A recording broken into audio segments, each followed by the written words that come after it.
Bonjour, j'aimerais commencer par vous poser une petite devinette. Quel est le point commun entre la gomme de crayon, le post-it, la bêtise de Cambrai et les manuscrits de la mer morte? Je répète, le point commun entre la gomme de crayon, le post-it, la bêtise de Cambrai et les manuscrits de la mer morte. Peut-être que vous le savez, peut-être que vous ne le savez pas, mais tous ont été découverts par accident. Edward Narn, un ingénieur anglais, alors qu'à l'époque où il vivait, on avait l'habitude de prendre de la mie de pain pour effacer son crayon, s'est trompé et il a pris un bout de résine d'EVA et il s'est rendu compte que c'était bien plus efficace. Spencer Silver, un chimiste américain, a découvert par hasard une colle qui ne collait pas vraiment et il a pu l'utiliser pour ses post-it. La bêtise de Cambrai, comme son nom l'indique, a été inventée par Émile Affechin, un apprenti confiseur français qui a fait une erreur dans les dosages de sa recette et qui a réussi à créer une nouvelle sorte de bonbon. Quant au manuscrit de la mer morte, c'est Mohamed Adib Hassan, un berger bédouin de l'âge de 15 ans qui, alors qu'il cherchait une de ses chèvres qui s'était égarée, a découvert des jarres au fond d'une grotte et dans ces jarres, des rouleaux qui se sont révélés très précieux. Toutes ces choses étaient des découvertes. Ce n'était pas prévu. Peut-être que toi aussi, tu n'étais pas prévu. Peut-être que ta venue, ton arrivée sur cette terre n'était pas prévue. Tu es peut-être ce qu'on appelle une belle surprise. Tu as peut-être été qualifié d'un cadeau inattendu. Mais peut-être que tu portes sur ta vie un autre nom, plus douloureux. Peut-être que tu es ce qu'on appelle un accident. Peut-être même qu'on t'a qualifié de grossesse non désirée. Alors que peut-être personne ne t'attendait, laisse-moi te dire qu'une personne t'attendait. Dieu. Dieu attendait ta venue. Dieu t'a voulu. Il t'a tellement voulu que c'est lui qui t'a créé. Ésaïe 44, verset 2 nous dit « Ainsi parle l'Éternel, qui t'a fait et qui t'a formé dès ta naissance.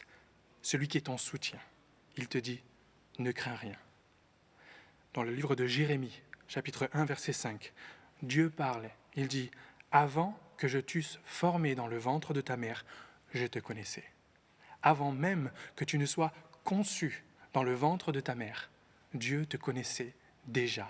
Il te voulait et il te désirait ardemment. » Ta vie ne se définit pas par les circonstances de ta naissance, mais par la volonté de celui qui t'a créé.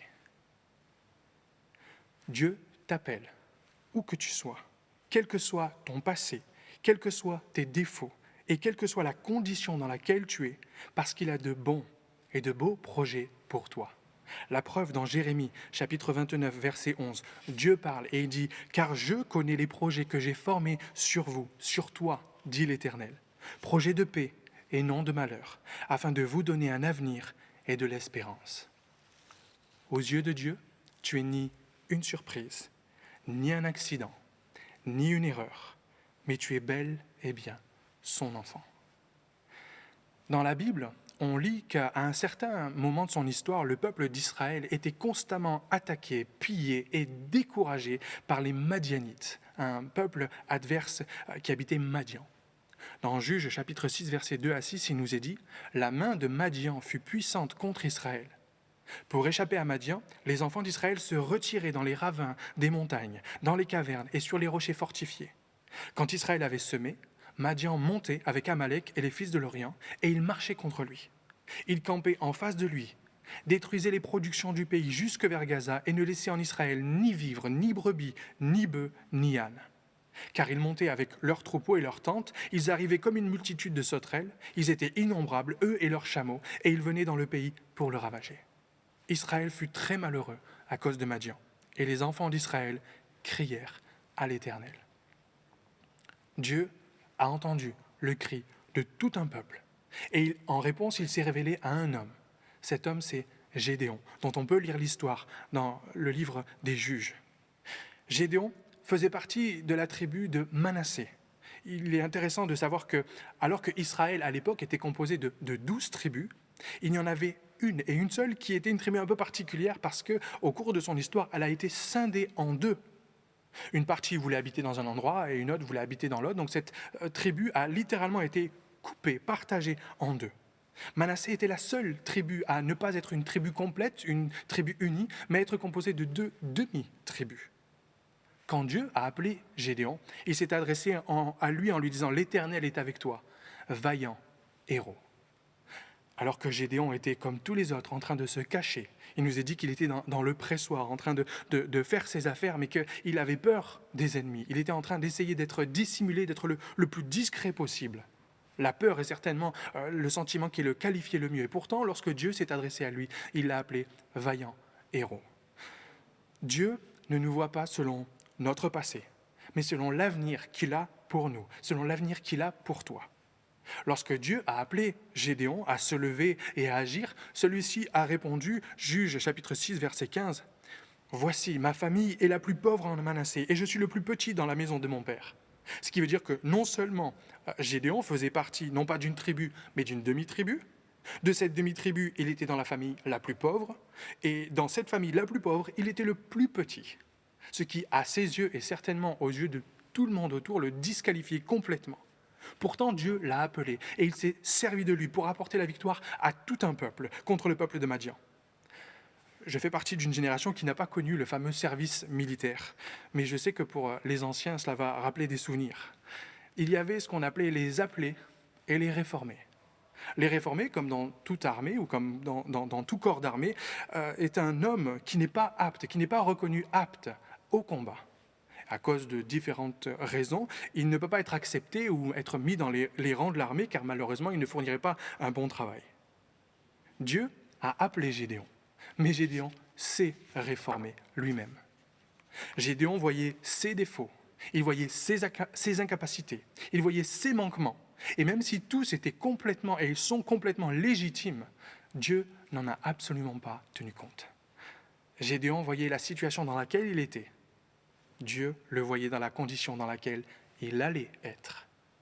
Peut-être que toi aussi, tu te vois dans une situation bien misérable, une situation bien compliquée. Peut-être que toi aussi, tu vois tes limites, tu vois tes manquements, tu vois tes erreurs, tu vois tes échecs. Dieu ne te voit pas comme cela. Dieu te voit d'après les projets qu'il a formés pour toi. Madian veut dire trouble, conflit, guerre, lutte, discorde, querelle, dispute, affrontement et tension. Dieu t'appelle. Il t'appelle à te lever et à te battre. Non pas physiquement, bien évidemment, comme il l'a fait avec Gédéon. Il ne te demande pas de faire la guerre à qui que ce soit, mais il te demande de te lever pour te battre contre le péché, contre peut-être certaines addictions qui sont dans ta vie, ou peut-être certaines mauvaises habitudes, certains défauts de ton caractère qui peuvent créer en toi-même, dans ton cœur, une lutte, une dispute, un conflit dans ton cœur ou dans ta vie. Dieu t'appelle à te lever pour vaincre tout cela en son nom. Il t'appelle surtout à te lever et à le suivre lui. Jean chapitre 10, verset 10, Jésus parle et dit « Moi je suis venu afin que mes brebis aient la vie et qu'elles soient dans l'abondance. » Avec Jésus, un départ est possible. Un nouveau départ est toujours possible. Et même si tu le connais depuis longtemps, le chemin continue, lui, d'être tracé devant toi. Alors je voudrais t'encourager à peut-être te lever, peut-être te relever et à continuer de marcher avec lui. Continuer d'avancer sur le chemin que Dieu a tracé. Continue de marcher à ses côtés, continue d'être à l'écoute de sa voix, afin qu'il puisse te pousser à aller toujours plus loin avec lui. Que le Seigneur vous bénisse.